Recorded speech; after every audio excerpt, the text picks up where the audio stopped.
Welcome to a journey back in time to the Pacific theater of World War II, where the fate of nations was shaped in the skies. In today's episode of Tony's Short Stories, we're exploring a saga of resilience and legacy. The Douglas Dauntless, a dive bomber that defied obsolescence and became one of the most effective aerial weapons in history. Known affectionately by its pilots as the Clunk, this aircraft proved its worth in some of the most critical battles, from the Coral Sea to Midway, helping to turn the tide of war. Stay with me as I dive into the legacy of this underestimated war machine and uncover how it earned a place in history as one of the Navy's most revered planes. The Dauntless, by Gaither Littrell, Western editor of Flying, published in the January 1945 issue of Flying magazine. Obsolescent when war began, the Dauntless carried with honor the brunt of the early Pacific battles. Only development of planes with greater speed and range induced the Navy to cease production of what probably was the most destructive single air weapon in its arsenal. Signed, James Forrestal, Secretary of the Navy. This high tribute from the Secretary of the Navy has just been given, an airplane that generally is credited by naval aviation with paving the way for winning the Pacific War. Yet this most destructive single air weapon was obsolescent when it was making these great victories possible. Affectionately known to pilots as the Clunk, this outdated plane, whose production has just been 5,936 built, is completed with the Douglas SBD dive bomber, the Douglas Dauntless. As long as men discuss the great battles of the Pacific, the story of the Dauntless will be told. It will go something like this. From December 7, 1941, to the summer of 1944, Dauntlesses had flown more than 1,190,000 operational hours. 25% of all operational hours flown off aircraft carriers were by the Dauntless. This also includes the time accumulated by other type planes operating from small carriers that do not carry Dauntlesses. The plane has run up 26% of all Marine Corps operational flying hours. In a recount of their part in the war, the Dauntlesses will be remembered most vividly for their work in the great holding battles from the Coral Sea engagement, May 1942, up to the last big Japanese strike against Guadalcanal in November 1942. In that 7-month period, Dauntlesses are officially credited as follows: sinking of 14 enemy aircraft carriers, 14 enemy cruisers, 6 enemy destroyers, 15 transports and cargo ships, and scores of smaller craft. Additionally, in cooperation with Grumman Avengers, surface gunfire, and submarines, they destroyed 2 more carriers, 1 patrol ship, damaged 3 other carriers, 5 patrol ships, 11 cruisers, and 5 transport and cargo ships. Throughout all their missions, from the attack on Pearl Harbor to the recent retaking of Guam, the Dauntlesses are revealed by the Navy to have maintained a lower ratio of losses per mission than any other carrier-based plane. Dauntlesses mixed it up with Zeros the first day that Japan became an armed enemy of the United States. One Dauntless operating from the USS Enterprise, which was in the proximity of Hawaii at the time, is credited with destroying the first enemy plane of the war. With the Grumman Wildcats and Douglas Devastator torpedo planes, the Dauntlesses were given the task of delaying the onrushing Japanese drive until our aerial military might could be revived with new, better planes. First offensive venture of the Dauntlesses came only 3 months after Pearl Harbor, when Admiral William F. Bull Halsey, Jr. took a small task force into the Marshall and Gilbert Islands in February 1942. From the decks of the Big E, squadrons of Dauntlesses climbed to rendezvous, approached their targets, and peeled off one by one, hitting Japanese ships, hangars, airstrips, and troop bivouacs with 1,000-pound bombs. The same force hit Marcus and Wake Islands in March 1942. Admiral Halsey received a presidential citation for that brave, boldly executed operation. With the entire ship's crew mustered topside, the admiral was presented with the decoration. About this time all was not going well at naval air stations on the mainland. The Navy needed dive bomber pilots, but not enough Dauntlesses could be spared from combat. At San Diego, pilots assigned to the fleet were in their last stages of advanced training. They needed to familiarize themselves with the Dauntlesses, but none were available. Then one morning, the air station field was dotted with 18 battle-worn SBDs flown in during the night, and for 2 weeks the new pilots had a chance to gain a few minutes flying time in these planes until a carrier heading for the Pacific battle area stopped by San Diego, picked up the 18 planes, and headed to sea. Production of the Dauntless had begun again at the Douglas El Segundo plant, however, and in late March 1942 the first new batch of Dauntlesses were coming off the line. Training caught up to schedule soon thereafter, and new squadrons were sent to the war zones. In May came the Coral Sea battle, where the Dauntlesses sank one Japanese carrier, badly damaged several others, and scored hits and near misses on other shipping. Tulagi Harbor was the next surprise action of Dauntlesses, flown from the USS Yorktown. Dive bomber pilots and their gunners here taught the Japanese that Dauntlesses were also tough babies in a dogfight. Their guns shot down several Zeros in this engagement. Then came the Battle of Midway. It was a triumph for the Dauntless. In that historic engagement of June 1942, Dauntless planes operating off the Enterprise, the Hornet, and the Yorktown dive-bombed and sank at least 4 enemy carriers and damaged many other warships of the Japanese fleet. Never before had one type of aircraft done so much damage to capital warships.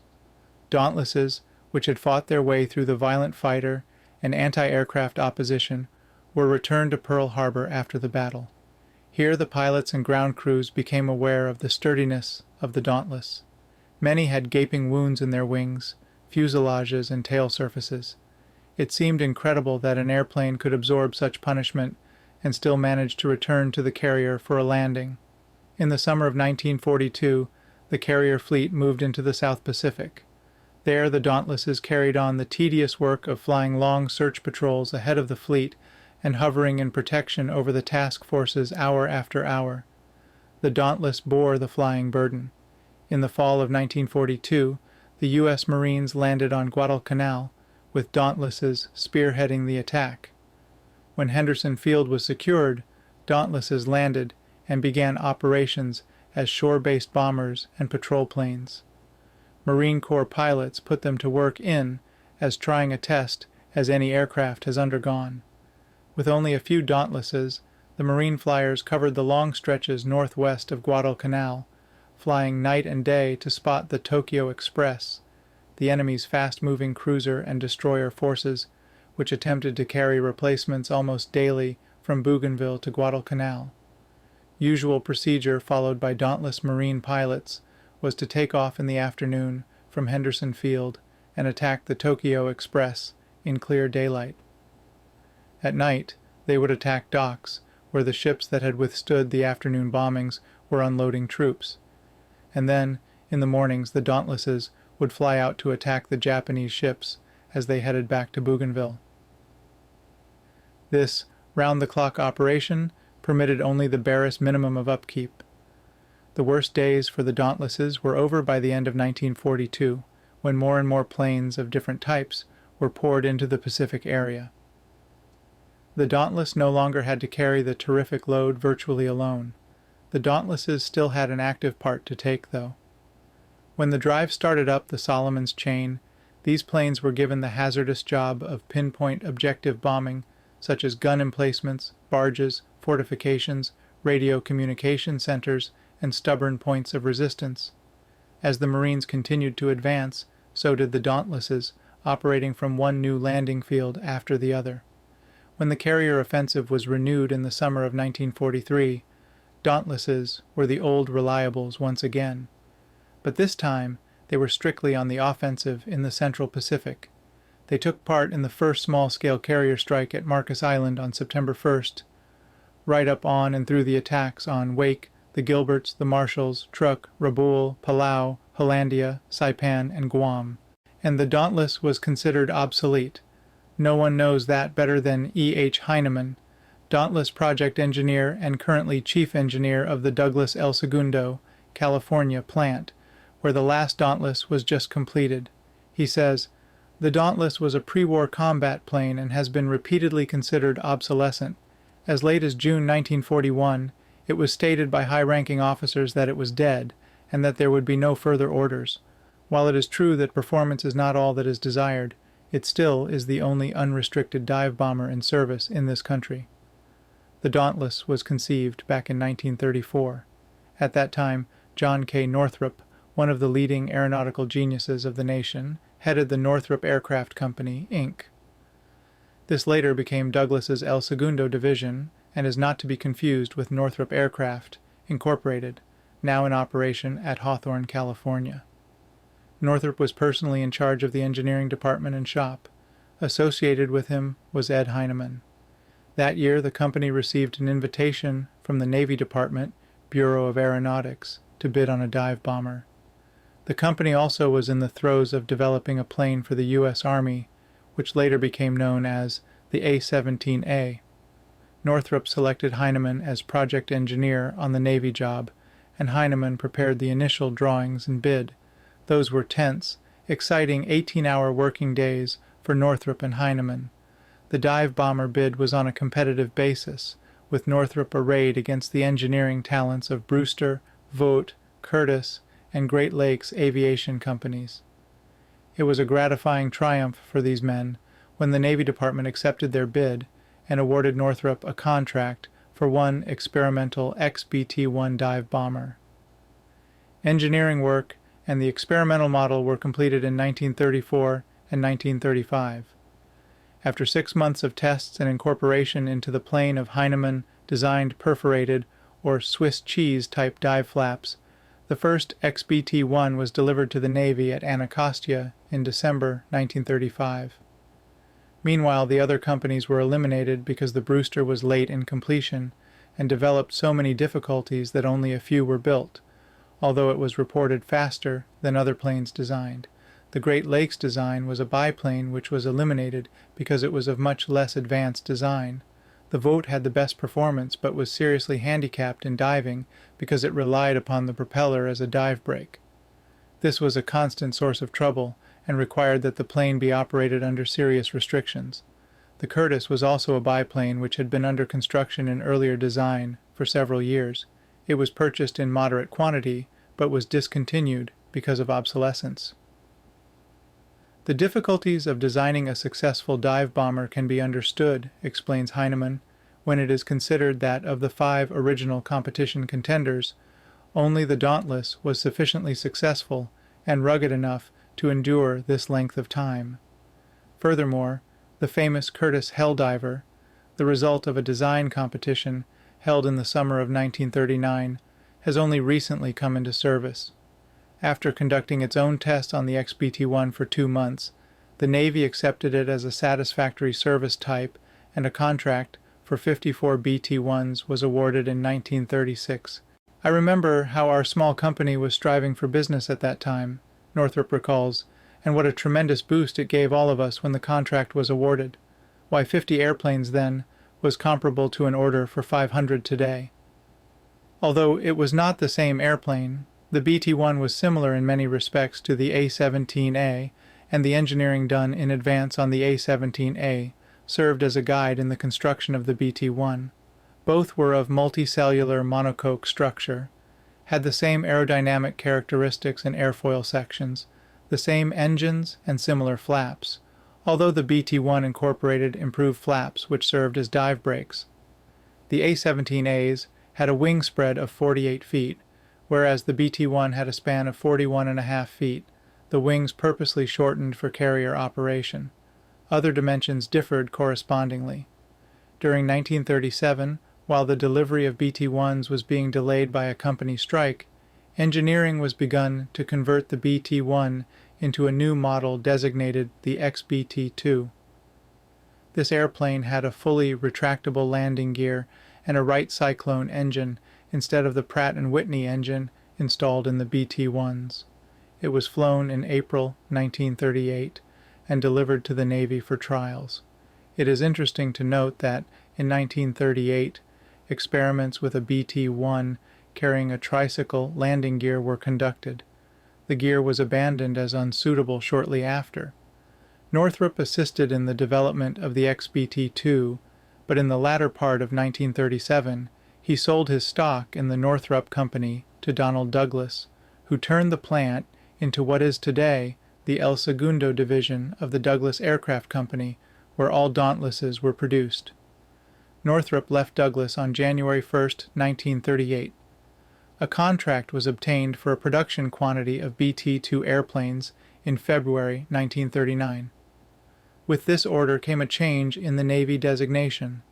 The plane became the SBD-1, forerunner of the current SBD series. It meant Scout Bomber Douglas. As the result of operating experience and tests conducted with BT-1s, new stability and control specifications were established, making it necessary to redesign all control surfaces of the Dauntless in 1939. Many airplanes under partial construction were affected. It was necessary under this new requirement for the company to run exhaustive fight test programs, during which 21 different sets of tail surfaces and 12 sets of lateral control surfaces were constructed and tested. These tests resulted in the Dauntless becoming a criterion for stability and control for this type of craft, but it caused a considerable delay in production. Deliveries were not started until May 1940. Success of this model resulted in contracts being awarded for the SBD-2, SBD-3, SBD-4, SBD-5, and the SBD-6. Changes in the model numbers can be accounted for by such relatively minor changes as voltage of the electrical system, increased power in the power plant, additional fuel tanks, etc. Meanwhile, the Army had become interested and had placed an order for several hundred A-24 attack bombers, which were SBDs all over again, with the exception of the landing hook needed by Dauntlesses for landings on aircraft carriers. These orders were filled at the Douglas plant in Tulsa, Oklahoma. The Dauntless today is a low-wing monoplane arrangement with aluminum alloy, semi-monocoque construction. Its span is 41 feet, 6 3/8 inches, length is 33 feet, 1 1/4 inches, and height is 15 feet, 7 inches. Wing area is 325 square feet. Loading is 29.3 pounds per square foot. It has two-place tandem cockpits provided with sliding transparent enclosures. Self-sealing fuel tanks are carried in both center and outer wings. Gross weight of the Dauntless is 9,288 pounds, whereas the BT-1s were 6,830 pounds. Dauntlesses are equipped with a Wright R1820 60 Cyclone engine, developing 1,200 horsepower, while the BT-1s carried an R1535 Pratt & Whitney engine, developing 750 horsepower. Top speed of the Dauntless is more than 230 miles per hour, compared with 219 miles per hour of the BT-1. Terminal velocity of the Dauntless without dive brakes is over 400 miles per hour, while the use of dive brakes, one on the upper and one on the lower surface of the wing, reduces the velocity to under 300 miles per hour, thus improving dive bombing accuracy and permitting closer approaches to moving targets. Rate of climb is over 1,400 feet per minute. Cruising speed is 185 miles per hour at 14,000 feet.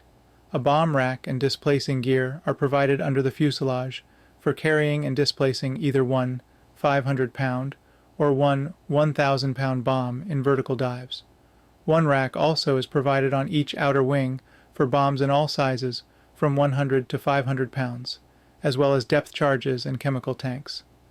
250 caliber fixed machine guns are mounted in front of the pilot, one on each side of the instrument board, and synchronized to fire between propeller blades. Two 30 caliber flexible machine guns are mounted in the rear cockpit, with both pilot and gunner protected by armor plate. The BT-1s mounted only one flexible 50 caliber machine gun. Handling characteristics of the Dauntless are outstanding. Because of their high maneuverability, they have been used on occasion as fighters against attacking Japanese planes. Stability and control is maintained down to within 5 miles per hour of the stalling speed, which is 78 miles per hour. There are few combat planes in which this rare condition exists. The Dauntless series is the first upon which perforated dive flaps were used. The purpose of the holes in the flaps is to break up the eddies that flow off the trailing edge of flaps In order not to cause excessive tail buffeting, fixed leading-edge wing slots are provided to obtain aileron control after a wing stall. Range of the Dauntless fully loaded is over 1,000 miles, while the service ceiling is 25,200 feet. Wing loading is 29.3 pounds.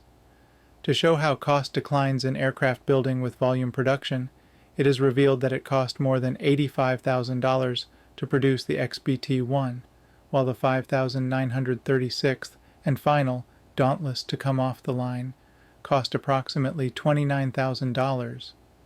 Now that the Dauntlesses have more than fulfilled their purpose and are being replaced aboard carriers by newer and better aircraft, Heinemann and other Douglas engineers are engaged in designing more advanced craft for the Navy. They thought a short time back they had the answer in what was designated the BTD, Bomber Torpedo Douglas, but the Navy contract on the Gullwing bomber torpedo plane was cancelled after a few were constructed because too much time would elapse before they could be taken into combat in sufficient numbers. There is one thing that is almost a certainty, though, and that is that no other plane in our aerial arsenal will store up so many surprises for the enemy as did the Dauntless. As the last of the Dauntlesses rolled off the production line, few could have predicted the lasting impact this aircraft would have on the course of history. Obsolete when war began, the Dauntless defied expectations, becoming the unsung hero of the Pacific. From its nail-biting dives to its dogfights against enemy Zeros, the Dauntless not only survived, but thrived in the most intense combat environments. I hope today's episode gave you a glimpse into why this aircraft is remembered with such reverence. Thank you for joining me on this flight into history. Tune in next time as I uncover more fascinating stories of aviation's past, and I'll see you in the next one.